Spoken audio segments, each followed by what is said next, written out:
Bueno, vamos a hablar en este tema de lesiones de la rodilla, en concreto de meniscos, ligamentos y aparato extensor. Comenzamos con las lesiones de los meniscos. Los meniscos son unas estructuras fibrocartilaginosas que se lesionan con gran frecuencia, tanto en accidentes deportivos como accidentes básicos de la vida diaria. Las lesiones meniscales tienen importancia porque van a causar alteración del área de contacto, un potencial incremento del desgaste de ese cartílago articular y cambios degenerativos articulares precoces. Además, de vez en cuando van a ir asociadas a lesiones de los ligamentos. En cuanto a la anatomía, pues recordad simplemente que tenemos un menisco interno, que es el que tiene forma de C, y un menisco externo, que es el que tiene forma de O. Y en su 90% están formados de colágeno tipo 1. Luego, pues pequeñas cantidades de otro tipo de colágeno, proteoglicanos y fibrocondrocitos. Funciones esenciales, pues aumentar la superficie de contacto y la congruencia articular. En este sentido, decir que son estabilizadores secundarios junto con los músculos que están alrededor. Otra función es la lubricación articular, la distribución de cargas y el reparto del estrés mecánico. Esta es una función importante que se conoce como viscoelasticidad. Y finalmente la propiocepción. En cuanto a la vascularización de los meniscos, tenemos que conocerla bien porque es una de las cosas que va a determinar el tratamiento a la hora de lesionarse. El menisco solamente se nutre desde su tercio periférico, es lo que llamamos zona periférica, y se nutre en esta zona a partir de las arterias geniculadas que mandan ramas capilares por la inserción de la cápsula. ¿Vale? Esa zona periférica que está nutrida con arterias a través de la cápsula se llama zona roja. Sin embargo, hay una zona central que simplemente se nutre por la difusión que viene del líquido sinovial y esta no tiene capacidad de reparación. No lo hemos dicho, pero la zona periférica, al estar irrigada, sí que tiene capacidad de reparación cuando se lesiona y se repara en forma de fibrocartílago. En cambio, la zona central, que se llama zona blanca, no tiene capacidad de reparación. Por tanto, en función de dónde se produzca la lesión, zona roja o zona blanca, podremos realizar o no una reparación quirúrgica. En el caso de una lesión de la zona roja o zona periférica, vamos a hacer una sutura meniscal, o sea, vamos a reparar. Pero si hay una lesión de la zona central o zona blanca, se hará una meniscectomía. En cuanto a la epidemiología, pues ya hemos dicho que las lesiones de menisco son muy frecuentes, más de 70 por cada 100.000 habitantes, y de ellas un tercio van asociadas a lesión del ligamento cruzado anterior. Además, aparecen también lesiones de los meniscos frecuentemente cuando ocurren fracturas de meseta tibial. Por tanto, ligamento cruzado anterior, fracturas de meseta tibial. Son mucho más frecuentes en varones, sobre todo entre la cuarta y la sexta década, y esto es porque va asociado a lesiones degenerativas. También es muy frecuente que se afecte el menisco externo de forma asintomática, simplemente con la edad, por un proceso de involución natural. En cuanto al diagnóstico, bueno, pues la presentación clínica es un paciente con un síndrome doloroso bien localizado, ya sea en la zona interna o en la zona externa. Pudo haber tenido un antecedente traumático o no, no tiene por qué, y puede sufrir tanto episodios de bloqueo como pseudobloqueo. Estos conceptos quieren decir, en el caso del bloqueo, lo que ocurre es que el menisco se rompe y se luxa dentro de la articulación y a partir de ahí actúa como un calzo que bloquea totalmente la movilidad. Sin embargo, un pseudobloqueo es un dolor tan intenso que hace que el paciente no mueva la rodilla, a pesar de que realmente sí que podría moverla.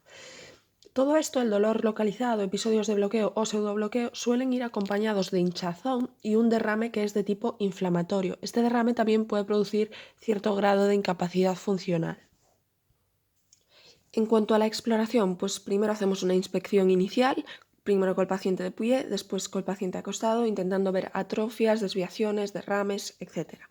Después de la inspección pasamos ya a hacer las maniobras. Lo primero que podemos hacer es intentar palpar la interlínea articular. Este sería el test más sencillo. Luego vamos a observar si tiene lesión de los meniscos, cómo le duele en la flexión máxima forzada de la rodilla. Y finalmente, el test más importante y más conocido es el test de McMurray. El test de McMurray consiste en flexionarle la rodilla, le fijamos el fémur con una mano y con la otra le rotamos el pie tanto interna como externamente, en función de lo que queramos explorar, y eso le va a generar dolor. Incluso se puede llegar a escuchar un chasquido. En cuanto a pruebas diagnósticas de imagen, se hace una radiografía simple, pero la prueba de elección y el gold estándar es la resonancia. Nos va a permitir ver la localización, la forma que tiene. Hay una que se llama en asa de cubo, quiere decir que es un desplazamiento medial del fragmento interno de una rotura de menisco. La trascendencia de esto es que puede provocar los bloqueos del movimiento, ¿vale? Eso sería la lesión en asa de cubo. Podemos ver también quistes parameniscales, que son frecuentes en el menisco externo, y lesiones asociadas, por ejemplo, del cruzado anterior. Y pasamos ya al tratamiento. Primero, en la fase aguda del dolor, lo que hay que hacer es un tratamiento sintomático de ese dolor. Se hace una inmovilización y también se puede hacer artrocentesis, ¿vale? Por el derrame articular que había ahí. Además, si tiene bloqueo, se puede hacer, los médicos que sepan hacerlo, infiltraciones del paramenisco. Por tanto, fase aguda, inmovilización o artrocentesis o infiltraciones del paramenisco en el caso de bloqueos. Hay que valorar si tiene lesiones asociadas y factores individuales de cada paciente para plantearse el tratamiento quirúrgico. Los factores que se suelen tener en cuenta para plantear un tratamiento quirúrgico son la edad, cuanto más jóvenes más a favor de operar. Uno de los más importantes es el nivel de actividad. Pacientes mayores y además con estilos de vida sedentarios que ya tenían poca movilidad, pues se puede esperar o diferir la intervención. Se valora también la estabilidad de la rodilla, que es un factor bueno para operar, el tipo y la localización de la lesión. Un asa de cubo pequeña, por ejemplo, es una cirugía simple, muy rápida, de 20 minutos que le va a mejorar mucho. La cronicidad de la lesión, la necesidad de otras cirugías simultáneas de reparación. Decíamos que se asociaba a rotura del ligamento cruzado anterior, pues se recomienda, en el caso de que haya esa rotura, hacerla en la misma cirugía, la plastia del ligamento. Y condroprotección. Eso sería lo que se suele valorar. ¿Cuál sería el paciente ideal para ir a tratamiento quirúrgico? Pues que tenga un síndrome doloroso en la interlínea articular correspondiente, con síntomas mecánicos del tipo bloqueos o pseudobloqueos y una imagen de lesión clara en la resonancia. Básicamente, que tenga una sintomatología que coincida con lo que vemos en la imagen y además que tenga gran limitación funcional en forma de bloqueos o pseudobloqueos. Opciones quirúrgicas. Ya comentamos antes que cuando se lesionaba la zona roja se podía hacer la sutura reparadora y cuando no, pues se podía resecar el menisco o hacer trasplantes de menisco, ¿vale? La resección de menisco puede ser, lo más frecuente, una meniscectomía parcial, que consiste en quitar solamente el fragmento que está roto, pero también hay meniscectomías totales. ¿Cuándo podemos hacer la reparación y sutura? Bueno, ya dijimos antes que era cuando hay capacidad de reparación, por tanto, lesiones en la zona roja, preferentemente rupturas longitudinales en pacientes menores de 45 años, pero también se pueden operar roturas radiales en pacientes muy jóvenes menores de 20 años. Por tanto, la indicación para la reparación meniscal es menor de 45 años con una ruptura longitudinal en zona roja o zona rojo-blanca, ¿vale? Y roturas radiales en pacientes jóvenes menores de 20 años.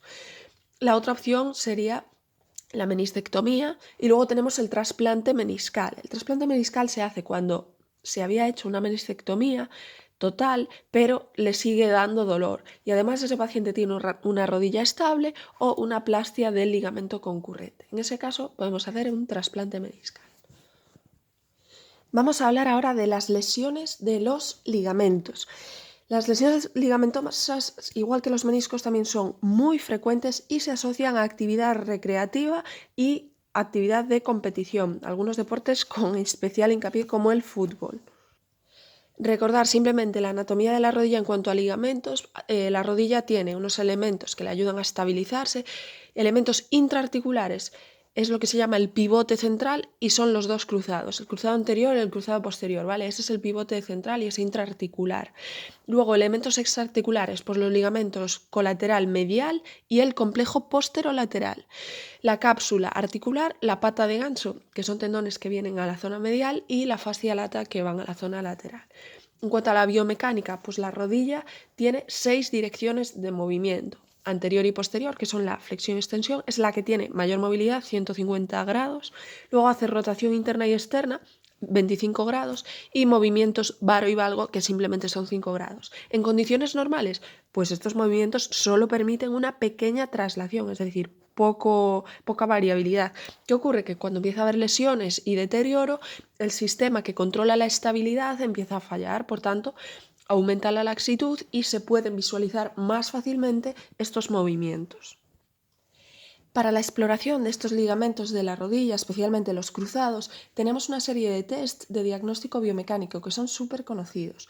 En cuanto a los desplazamientos anteriores y posteriores de la rodilla, contamos con la maniobra de los cajones. La maniobra del cajón anterior o desplazamiento anterior nos sirve para ver si está lesionado el ligamento cruzado anterior, ¿vale? Porque es el que más participa en este movimiento. Lo mismo para el cajón posterior, donde veríamos el ligamento cruzado posterior. Por otro lado, tenemos las maniobras conocidas como los bostezos, que lo que miran son los desplazamientos en valgo y en varo de la rodilla. Esto debemos explorarlo a 30 grados, que son las condiciones normales en las que participan los ligamentos colaterales. Un desplazamiento en valgo y rotación externa es un desplazamiento hacia afuera, ¿vale? Quien participa es el colateral medial, ¿vale? Porque es el que se estaría estirando. Sin embargo, esto es lo normal con la rodilla a 30 grados. Si ponemos la rodilla prácticamente en extensión y vemos desplazamientos en valgo o en varo, lo que está fallando son los cruzados, ya sea anterior o posterior, y la cápsula posterolateral, en el caso del varo, desplazamientos en varo, o la cápsula posteromedial en casos de desplazamientos en valgo. Por tanto, desplazamiento en valgo participa el colateral medial con la rodilla a 30 grados. Desplazamiento en varo y rotación interna participa el colateral lateral con la rodilla en flexión. En el momento que estiramos la rodilla y vemos inestabilidades en valgo y varo, hay afectación del pivote central, cruzado anterior y cruzado posterior. Y, por supuesto, siempre hay que comparar estas maniobras con la rodilla sana. En cuanto a los mecanismos lesionales, pues suele haber un traumatismo. Puede ser un traumatismo directo, en estos casos se va a afectar sobre todo el cruzado posterior, y luego traumas indirectos. Aquí depende de la posición en la que estuviese la rodilla. Cuando las rodillas están en varo o valgo, rompen los ligamentos colaterales, ya sea el medial o el lateral. Cuando está en valgo y rotación externa, rompe el cruzado anterior. Y cuando está en varo y rotación interna, se rompe la cápsula posterolateral. Sin embargo, en hiperextensión se rompe el cruzado posterior. Pasamos ya al diagnóstico, a la anamnesis y a la inspección. Cambian episodios agudos y episodios crónicos. Ya dijimos que normalmente suele haber un antecedente traumático, ¿vale? En los episodios agudos vamos a ver un paciente con dolor, crujidos, chasquidos, además deformidad y inflamación con derrame articular. Y es un derrame articular que sangra, porque el ligamento rompe y sangra, por tanto, dolor, deformidad y hemartros. Cuidado aquí, porque cuando la cápsula articular se mantiene íntegra, vamos a ver mucho derrame sangriento, porque la sangre está ahí contenida en la cápsula, la cual no se ha roto. Entonces, un hemartros muy llamativo, ya de romper el ligamento cruzado, es buena señal porque la cápsula no se ha roto y va a estar súper inflamado porque toda la sangre está contenida ahí. Sin embargo, si la cápsula también se ha roto, va a permitirle al derrame sangrante que migre y que nosotros no lo veamos a través de la piel, y además no va a haber tanta inflamación. Pero la lesión es más grave porque está roto el ligamento y además la cápsula, así que ojo con esto. Sin embargo, en pacientes con episodios crónicos que ya rompieron el ligamento en los cruzados hace tiempo o los laterales, van a referir inestabilidad de la rodilla. Ellos a veces lo dicen como que les falla la rodilla, y derrame articular simple, es decir, una rodilla hinchada con edema, inflamada. Cuidado porque a veces dicen algo se me mueve en la rodilla y pueden referirse a esta inestabilidad de la que estamos hablando aquí o a que tienen un ratón articular, es decir, un fragmento flotante ahí, como por ejemplo un fragmento de menisco. Luego tenemos pruebas ligamentosas de las que ya hemos hablado, son una serie de tests para poner de manifiesto la lesión de los ligamentos. Tenemos el test de Baro-Valgo, aquí miraríamos los ligamentos colaterales. Luego tenemos el test de Lachman, que es un cajón anteroposterior, ¿vale? En realidad es un cajón anterior porque fijamos la rodilla con una mano empujándola hacia abajo y tiramos de la tibia hacia adelante, ¿vale? Este es el test de Lachman y es para valorar el ligamento cruzado anterior. Luego tenemos los cajones anterior y posterior para valorar los dos cruzados y el test de desplazamiento del pivote, también llamado pivot shift, que también valora los dos cruzados. Luego hay unos métodos cuantitativos con aparatos como los artrómetros, que serían aparatos que reproducen estos tests que acabamos de citar, o radiografías de estrés. Vamos a pasar ahora a hablar concretamente de cada una de estas lesiones, de las lesiones del cruzado anterior, después del cruzado posterior y así. Es muy importante porque siempre caen en examen en forma de caso clínico o de alguna otra forma, pero esto siempre se pregunta. Entonces, vamos con el ligamento cruzado anterior. El ligamento cruzado anterior lo que hace es impedir que la tibia se desplace hacia adelante. Por tanto, lo que impide es el cajón anterior. Por tanto, cuando tenemos un cajón anterior positivo, sabemos que está lesionado el cruzado anterior. El mecanismo de lesión, como dijimos, siempre hay antecedente de traumatismo, pero en este caso suelen ser traumatismos indirectos, que se producen en la posición de no retorno. La posición de no retorno es el pie fijo en el suelo y con la tibia en valgo y rotación. ¿Vale? Esto es un mecanismo indirecto. También se pueden producir por mecanismos directos, con la pierna en hiperextensión, hiperflexión, etc. Como dijimos, siempre antecedente traumático, normalmente en lucha, rugby, fútbol, baloncesto y esquí. Como ya dijimos antes, en el cuadro agudo vamos a ver dolor, chasquidos y un derrame articular sangrante, hemartros. En el cuadro crónico, la inestabilidad de la articulación y derrame simple, hidartros.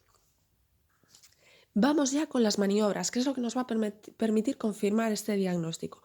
La fundamental para el cruzado anterior es el test de Lachman, es el test más usado. Se hace con la rodilla casi en extensión, distraemos un poco al paciente, le fijamos el fémur con una mano y con la otra desplazamos la tibia hacia adelante. Si se consigue desplazar, es un Lachman positivo. La siguiente sería el cajón anterior. Esta mejor se hace con anestesia. ¿En qué se diferencia de Lachman? Pues Lachman se hace con la rodilla casi en extensión y el cajón anterior se hace con la rodilla en flexión de 90 grados, ¿vale? Distraemos al paciente y hacemos cajón hacia adelante. La siguiente maniobra es el pivot shift. Si decimos pivot shift sin más, es para explorar el cruzado anterior. Cuando decimos pivot shift reverso, es para explorar el cruzado posterior. El pivot shift a secas es muy específico, pero depende mucho de las condiciones del paciente, de cómo se haga, etc. Consiste en provocar un valgo y extensión. Acordarse de esto, valgo y extensión. Cuando la articulación está afectada, cuando el cruzado anterior está afectado, lo que va a hacer la rodilla es subluxarse y provoca un salto que lo podemos ver y escuchar. Este sería el pivot shift. Y luego la prueba cuantitativa es el artrómetro KT1000, que cuantifica la traslación que hace esta tibia. Como dijimos antes, siempre hay que comparar con la rodilla sana porque hay personas que son hiperlaxas y pueden confundir mucho la exploración. En cuanto a pruebas complementarias de imagen, pues gold estándar, igual que en los meniscos, la resonancia, una precisión del 90%. En el momento agudo, que no lo vamos a meter en una resonancia, estamos ahí en el box diagnosticando, se puede traer una eco. Y luego radiografías OTAC nos permiten demostrar fracturas asociadas, por ejemplo, de la espina tibial. Y vamos ya con el tratamiento. El tratamiento es quirúrgico o conservador.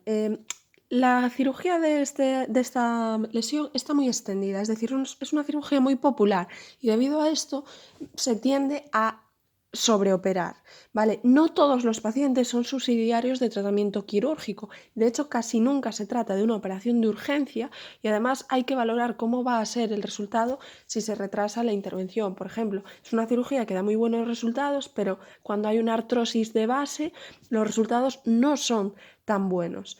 Entonces, Va a haber que tener en cuenta factores. En el paciente crónico hay que valorarle qué síntomas de inestabilidad tiene, y en los pacientes agudos pues ver su edad, su profesión, su actividad y las lesiones asociadas. Por ejemplo, si tenemos un paciente agudo y tiene asociada una lesión del menisco en asa de cubo, pues es una clara indicación quirúrgica. También vamos a operar a los que hacen actividad física de alto riesgo, y en caso de que la lesión del ligamento sea parcial, pues bueno, se operaría para reforzarlo en caso de atletas y deportistas de élite que tienen una alta exigencia física, porque es muy fácil que lo que es parcial se convierta en una lesión completa. Luego, en pacientes muy jóvenes, estamos hablando de niños de 14, 13, 15 años que juegan a deportes de alto rendimiento y rompen el cruzado, hay que tener en cuenta que tienen las fisis abiertas, y si llevásemos a cabo la reconstrucción, pues a largo plazo le puede ocasionar alteraciones en el crecimiento de esa rodilla. Por tanto, hay que valorar ahí pues qué es más importante, la edad, y tener cosas en cuenta. Indicaciones claras: actividades físicas de alto riesgo, agudos asociados a lesión de menisco en asa de cubo y lesiones parciales en deportistas de élite. Luego, ¿qué se hace en esta reconstrucción? Pues se hace mediante artroscopia, ¿vale? Y normalmente se hace con un injerto autólogo que se suele coger del tendón rotuliano o de los isquiotibiales. También existe la opción de hacerlo con aloinjerto. El posoperatorio requiere muchísima rehabilitación, sobre todo rehabilitación precoz, que incremente la movilidad, y esto va a favorecer mucho la curación. La propiocepción se va a recuperar a los 6 meses, pero los rangos de media flexión son de 3 años, ¿vale? Larga recuperación. Lo que decíamos antes, los resultados son peores si existe daño articular, una artrosis que provoca mucha inflamación, pero el 90% tienen buenos resultados. Y pasamos ya a las lesiones del ligamento cruzado posterior, que ha sido pregunta de examen varios años. Generalidades. Esto ha sido también pregunta de examen. Es un ligamento más robusto que el cruzado anterior. Su función es retener la traslación posterior de la tibia, es decir, evitar el cajón posterior, y su ruptura aislada, es decir, que solo se rompa el ligamento cruzado posterior, es muy raro, ¿vale? Suele venir asociado a otras lesiones. En un 45% de los casos va asociado a otras lesiones ligamentosas, es decir, que es frecuente que se rompa en politraumas. Además, como en la parte posterior de la rodilla está todo el paquete neurovascular, popliteo y demás, es frecuente la asociación con lesiones neurovasculares. Respecto al mecanismo de lesión, igual que el cruzado anterior, suele haber en casi todos los casos un traumatismo previo, pero en este caso suele ser un golpe directo, ya sea con la tibia en flexión o hiperflexión, hiperextensión, varo o valgo o fuerzas rotacionales. Cuando la ruptura es combinada con otros ligamentos, el traumatismo suele haber sido grave. Para el diagnóstico clínico, la anamnesis, bueno, en el cuadro agudo es frecuente que nos diga el paciente que ha notado un chasquido fuerte como si se le saliera la rodilla. Si el paciente dice esto, puede indicar una ruptura del cruzado posterior que permitió la luxación de la rodilla y se ha vuelto a colocar en su sitio. Siempre explorar la función vasculonerviosa, por lo que dijimos antes de la anatomía, y en las lesiones crónicas el paciente suele referir una inestabilidad al subir escaleras o al saltar, y a veces puede tener un dolor medial anterior, lo cual parece un poco raro porque es el cruzado posterior, que refiere con la actividad física, y esto es un poco difícil de interpretar, ¿vale? Y por tanto, en agudos, chasquido fuerte como que se le salió la rodilla, y en crónicos, inestabilidad al subir escaleras o saltar. Tests diagnósticos, pues tenemos el cajón posterior, que se hace también a 90 grados, ¿vale? Igual que el cajón anterior. Luego tenemos el test de Godfrey.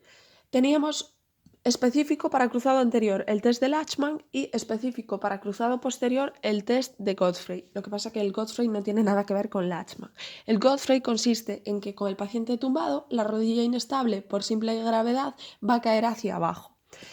Luego tenemos rotación externa de la tibia cuando hay lesión del complejo posterolateral, y por último el pivot shift reverse. En cuanto a pruebas de imagen, bueno, radiografía o TAC lo podemos usar en agudos para ver avulsiones óseas de la inserción tibial. Radiografía de estrés, muy útil en crónicos. Se le pone un peso que va a desplazar la tibia hacia atrás y eso se usa mucho en crónicos, la radiografía de estrés. Y la resonancia magnética, muy útil en agudos porque nos permite ver las lesiones asociadas. Nos faltó decir que la radiografía de estrés, que es muy útil en crónicos, es tan útil porque nos permite medir el desplazamiento posterior de la tibia y esto luego lo vamos a usar para la indicación de tratamiento. Y pasamos ya al tratamiento. En cuanto al tratamiento quirúrgico, recordábamos antes en el cruzado anterior que las indicaciones de operar eran en deportistas de alto rendimiento o cuando la lesión del cruzado anterior iba asociada a lesión del menisco en asa de cubo. En estos casos eran indicaciones claras, luego en el resto había que valorar. Bueno, aquí en el cruzado posterior, la norma en las roturas agudas es inicialmente no tratar, ¿vale? Se hace un seguimiento durante unos meses porque lo normal es que se produzca una readaptación. ¿Cuándo hay que operar en el momento? Bueno, pues básicamente cuando hay lesiones asociadas, que son o la avulsión ósea de la tibia o la lesión asociada del complejo posterolateral. En ese caso sí que hacemos la cirugía al momento, que es una plastia del cruzado posterior, una plastia que se suele hacer con el tendón de Aquiles. Otros casos, las lesiones parciales o cuando solo se ha roto el cruzado posterior, no se operan, ¿vale? No se operan. Como decimos, la opción es esperar y operar en el caso de que haya lesiones asociadas como las que hemos dicho. Eso en cuanto a episodios agudos. ¿Qué ocurre en gente que lo rompió ya hace tiempo, crónicos y que siguen teniendo mucha inestabilidad? Bueno, pues en casos de gran inestabilidad, y eso es con un cajón positivo en grado 2, grado 3, o con más de 1 centímetro de desplazamiento, que lo podemos ver en la radiografía de estrés, aquí sí que podemos ya operarles.